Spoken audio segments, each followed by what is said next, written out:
जमलेल्या माझ्या तमाम हिंदू बांधवांनो, भगिनींनो, मातांनो,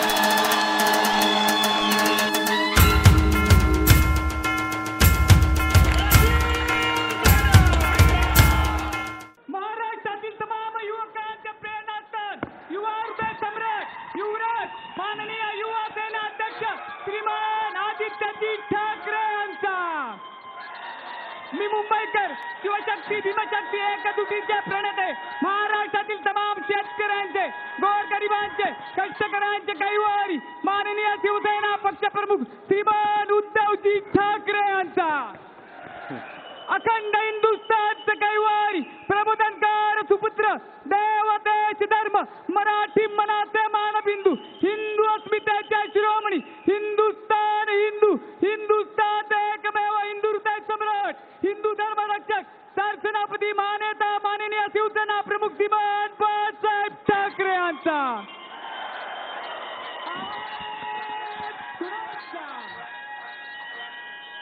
शिवरायाचा जो इतिहास आहे तो शिवरायाचा इतिहास नुसता ऐकत पाहत आपण थंड बसणार आहोत काय?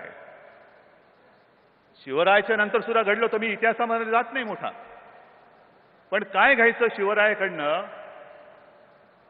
शिवरायाच्या जाण्यानंतर औरंगजेब स्वतः उतरला होता या महाराष्ट्राच्या भूमीमध्ये की आता शिवराय नाहीये, काय करणारे मराठे, चिरडून टाकू.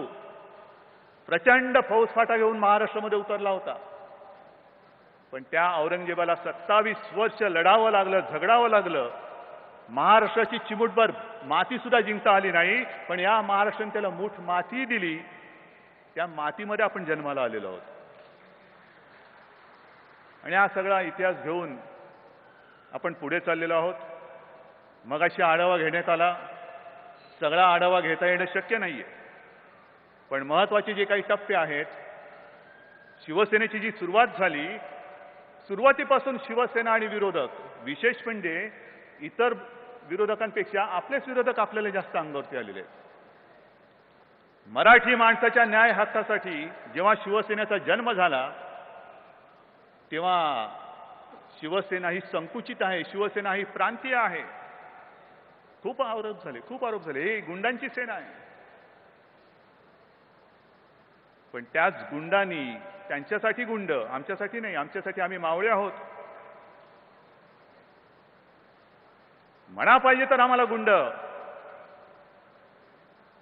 पण जर आम्ही खरोखर गुंड असतो तर 50 वर्ष शिवसेना ही जगली नसती. नवे एवढे हे सगळे सैनिक, विरोधकांच्या पिढ्या आम्ही पचवल्या, टीकाकारांच्या पिढ्या आम्ही पचवल्या आणि अनेक अनेक देशाभिमानी पिढ्या, शिवसैनिकांच्या पिढ्या या उभ्या राहिल्या नसत्या. पण जर शिवसेना प्रांतीय आहे, जर शिवसेना जातीय आहे, जर शिवसेना संकुचित आहे, तर त्याच विरोधकांना मला विचारायचं आहे, अरे तुम्ही आमच्यावरती टीका करता पण ममता बॅनर्जीचं कौतुक करता. ममता बॅनर्जीचं कौतुक केलंच पाहिजे, पण त्या ममता बॅनर्जींनी तरी नवीन काय केलं? जे शिवसेना प्रमुखांनी आम्हाला 66 साली सांगितलं होतं तेच तिने सांगितलं, माटी आणि माणूस. हे संकुचितपणाचं लक्षण नाही, हे जात्यंधपणाचं लक्षण नाही. बंगाली लोकांसाठी म्हणून तिने जर का एखादा कार्यक्रम घेतला आणि त्या बंगाली बाबूंना आम्हाला सुद्धा धन्यवाद द्यायचे की सगळ्यांनी एकवटून दिल्लीश्वरांना सुद्धा पाणी पाजलं, मला खरंच त्या बंगाली बाबूंना धन्यवाद द्यायचे. माझं नेहमी कौतुक केलं जातं की उद्धव ठाकरेंचं नेतृत्व काय आहे, उद्धव ठाकरेंचं नेतृत्व. 63 आमदार आणले, मी नाही आणले, मी कोणी नाहीये, मी शून्य आहे. मी फक्त तुम्हाला तुमच्या ताकदीची आणि तुमच्या शक्तीची कल्पना करून दिली आणि त्या ताकदीने हा चमत्कार केलेला आहे, मी नाही केलेला. शिवसेना प्रमुखाने नेमकं आपल्याला काय दिलं आहे ह्याची मी फक्त तुम्हाला जाणीव करून दिली. ठीक आहे, आपल्याला थोडासा वेळ कमी मिळाला, आणखीन काही दिवस मिळाले असते तर मी चित्र उलटवून दाखवलं असतं. कारण अनेक लाटा शिवसैनिकांनी शिवसेनेने पचवलेल्या आहेत. हे शिवसेना चिरडायचे, शिवसेनेवरती बंदी आणण्याचे उद्योग हे त्याही वेळेला झालेले आहेत. शिवसेना संपते कशी याची संधी कोणी कधीही सोडलेली नव्हती. आणि अशा अनेक लाटा, मग त्याच्यानंतर आली ती जनता लाट आली. अनेक जण आज जे फडफडतायत ते त्याही वेळेला जनता लाटेत फडफडत होते. लाटेशिवाय आणि वाऱ्याशिवाय हे फडकू शकत नाही. लाट येते, अरे लाटेमध्ये ओंडके सुद्धा तरंगतात, पण लाट निघून दिल्यानंतर गोटे सगळे उघडे पडतात. वाऱ्यावरती काय हो, फडकी सुद्धा फडकतात, पण वारा नसताना फडकत राहतो तो फक्त शिवरायाचा भगवा, दुसऱ्या फडक्याची ती हिंमत नाहीये.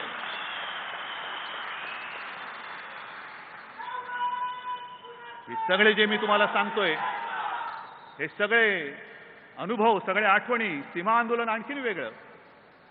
ही चित्रफित वगैरे तुम्ही पाहिलं, सीमा आंदोलन पेटू लागलं. पेटू लागलं म्हणजे काय, त्या उदबत्ती पेटवली. पण शिवसेना प्रमुखांना अटक झाल्यानंतर 10 दिवस मुंबई जळत होती. रस्त्यावरती उंचा कासांचा खच पडला होता. वसंतराव नाईक तेव्हा मुख्यमंत्री होते. लष्कर बोलवलं तरी सुद्धा मुंबई शांत होत नव्हती. शिवसैनिक जो पिसाळला होता, कोणालाही ऐकायला तयार नव्हता. शेवटी वसंतराव नाईकांना त्यांचे दूत येरवड्याच्या तुरुंगात शिवसेना प्रमुखांना भेटायला पाठवायला लागले आणि त्यांना सांगितलं, विनंती केली की अहो बाळासाहेब, तुम्ही तरी विनंती करा.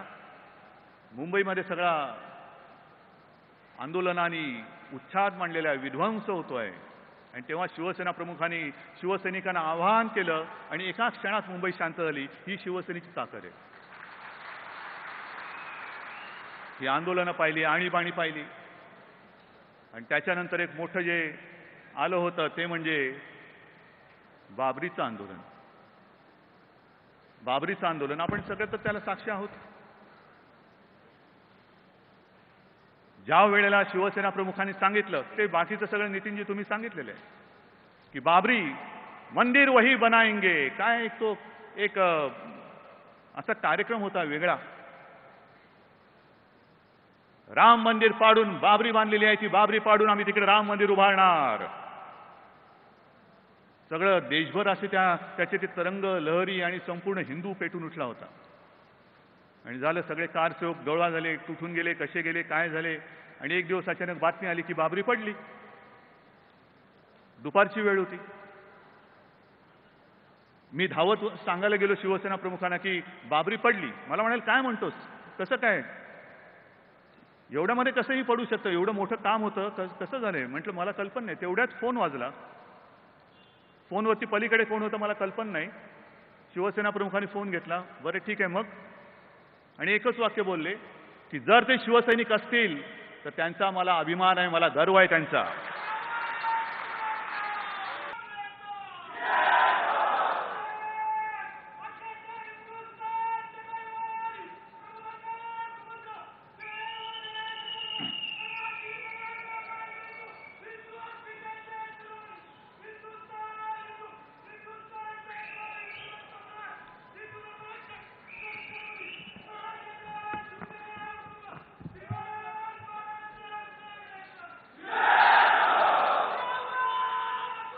पण याच्या पुढचं ते महत्वाचं आहे. तो फोन ठेवल्यानंतर मला बाळासाहेब म्हणाले ते महत्वाचं आहे. मला म्हणाले, उद्धव हे बघ, ते एक कोणतरी म्हणे सुंदरसिंग भंडारी आहे, त्यांनी आजचा सांगितलेलं, त्यांनी स्टेटमेंट दिले की आम्हाला माहिती नाही म्हणे बाबरी कोणी पाडली, आमच्यापैकी हे कोणाचं काम नाही, हे बहुतेक शिवसैनिकांनी केलं असेल. आणि बाळासाहेब जे तडकून बोलले, अरे कसले नेते तुम्ही, जे तिथे लोक आली, गोरगरीब आले असतील ना, शिवसैनिक असतील, तुमचे कार्यकर्ते असतील, आम्हाला कुठे माहिती होतं तिकडे राम मंदिर होतं आणि ते पाडून बाबरी बांधली, आणि ती बाबरी पाडून तुम्ही राम मंदिर बांधताय बोलताय ना. मग पाडली बाबरी. बाबरी पाडल्यानंतर तुम्ही जबाबदारी कसले झटकतायत. असा जबाबदारी झटकणारा कधी नेता होऊ शकत नाही, हे लक्षात ठेव म्हणे. जर कार्यकर्ता आपला जीव द्यायला तयार असेल तर त्याच्या मागे पहिलं ठामपणे उभा राहण्याची ताकद आणि हिंमत असेल, तोच नेता होऊ शकतो. अन्यथा असे फुटकळ नेते अनेक होतात आणि अनेक जातात. आणि त्याच्यानंतर जे इकडे भडकलं मुंबईमध्ये 92-93 साली डिसेंबरमध्ये भडकलं, त्याच्यानंतर जानेवारीमध्ये भडकलं. आहोत ना आम्ही गुंड, पण त्यावेळेला जर काही गुंड नसते तर मुंबईचं काय झालं असतं. त्यावेळेला मुंबई आणि मुंबईतले हिंदू वाचवले ते या शिवसेना प्रमुखांच्या वाघाने वाचवले. जे आज सिंह म्हणतायत ते आपल्या आत गेलेल्या शेपट्या शोधत कुठे गल्लीत लपले होते हे कोणाला माहिती नाहीये. सगळं झाल्यानंतर शिव म्हणून ठीक आहे, पण संकटाच्या वेळेला धावून येतो तो शिवसेनेचा वाघ येतो. जमलेल्या माझ्या तमाम हिंदू बांधवांनो